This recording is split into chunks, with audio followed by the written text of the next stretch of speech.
हाय, मैं हूं मोहित Munjal from directorsinvestments.com। इस वीडियो के थ्रू मैं आपको बताऊंगा एक अपकमिंग आईपीओ के बारे में। इस आईपीओ का नाम है उदय शिव कुमार इंफ्रा लिमिटेड। ये अपने एक आईपीओ लेके आ रहे हैं। छोटा सा आईपीओ है, 66 करोड़ रुपए का। इसकी इंपॉर्टेंट डेट्स एंड डिटेल्स यहाँ पे ऑलरेडी मेंशन्ड है, आप देख सकते हैं। उदय शिव कुमार इंफ्रा लिमिटेड ये क्या करते हैं, क्या इस आईपीओ में इन्वेस्ट करना चाहिए, कुछ क्वेश्चंस आपके माइंड में आ रहे होंगे। इस वीडियो को एंड तक देखिए and then you will be able to analyse क्या इस आईपीओ में इन्वेस्ट करना चाहिए कि नहीं करना चाहिए।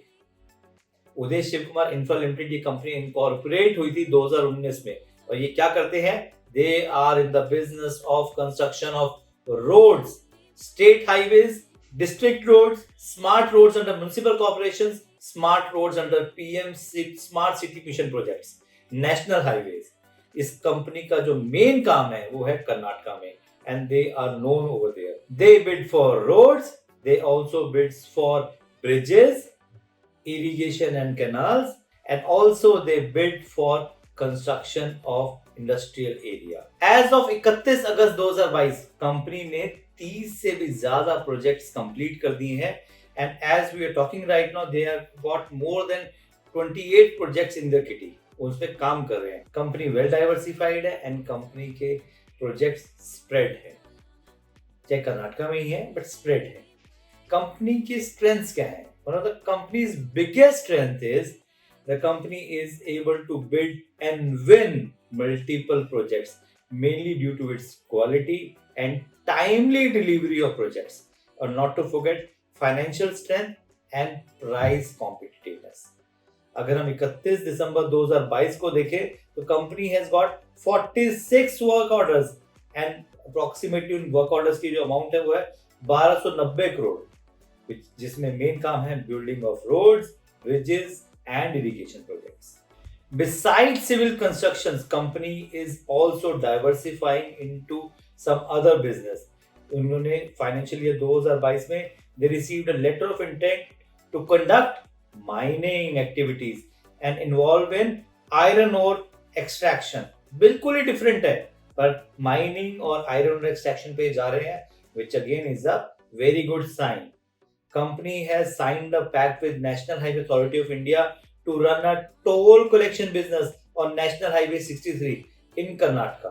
तो आप ये भी सोच सकते हैं that again is a good stuff कि टोल कलेक्शन में भी आ गए हैं, आयरन ओर में भी आ गए हैं, माइनिंग में भी है और construction of roads and irrigation में तो ऑलरेडी है।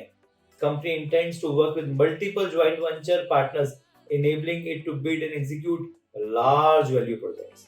जो large value projects है they are going for a joint venture with the big partners।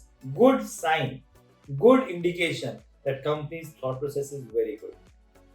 Company के स्ट्रेंथ जाने हैं तो कंपनी के रिस्क भी जानते हैं। कंपनी का जो सबसे बड़ा रिस्क है वो है it is only concentrated in Karnataka. Therefore any economic और इकोनॉमिक से ज्यादा मैं कहूंगा any political और demographic changes होते हैं तो वो उनके बिजनेस पे इम्पैक्ट करेगा। As it operates in capital intensive industry, a significant amount of working capital is required। ये आप समझते हो ना, वर्किंग कैपिटल चाहिए होते बिकॉज लेबर इंटेंसिव वर्क है, तो कहीं ना कहीं उनके पास वर्किंग कैपिटल होगा टू पे of the salaries and for the expenses. So it requires a good sizeable amount of working capital. अब हम जानते हैं कि कंपनी के फाइनेंशियल्स कैसे हैं। कंपनी के फाइनेंशियल्स ये हैं आपके सामने। अगर हम देखें profit after tax as on 31 March 2020 को था 10 करोड़ रुपीस, जो कि 31 मार्च 2022 को हो गया खाली 12.15 करोड़। अगर हम 30 सितंबर की फिगर्स देखें तो 10 करोड़ से ऑलरेडी क्रॉस कर चुके हैं, तो ट्रेंड अच्छा जा रहा है। टोटल बोरोइंग्स पर नजर डालें तो वो थी 33.95 crore as on 31 March 2020। As on 31 of March 2022 it goes down to 26 crore और हम 30 सितंबर को देखें तो अप्रोक्सीमेटली 40 करोड़ के आसपास है। तो दैट्स अ वरीसम फिगर्स। तो फाइनेंशियल्स कंपनी की बहुत लुक्रेटिव नहीं दिख रहे, ठीक ठीक फाइनेंशियल्स हैं, they are not one of those extraordinary. Objective क्या है इस इशू का? ऑब्जेक्टिव सबसे बड़ा जो मैंने आपको बताया, they want to fund incremental working capital requirements of the company. उनको वर्किंग कैपिटल के लिए पैसा चाहिए, इसलिए they are using this IPO and not to forget for general corporate purpose. Company के प्रमोटर्स कौन है? कंपनी के इसके प्रमोटर्स है मिस्टर उदय शिव कुमार, जिनके नाम पे कंपनी है। क्या करना चाहिए? इस आईपीओ में इन्वेस्ट करना चाहिए कि नहीं करना चाहिए?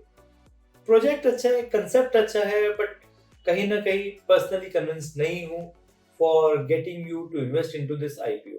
अगर आपको बहुत मन है तो आप 3 या 4 लॉट ले सकते हैं and keep it for long term, because capital intensive है। और एक ही चीज जो सबसे बड़ा कंसर्न है वो है कि पॉलिटिकल चेंजेस या इकोनॉमिकल चेंजेस या डेमोग्राफिक चेंजेस हो जाएंगे तो कंपनी के प्रोजेक्ट्स मिलने बंद हो जाते हैं।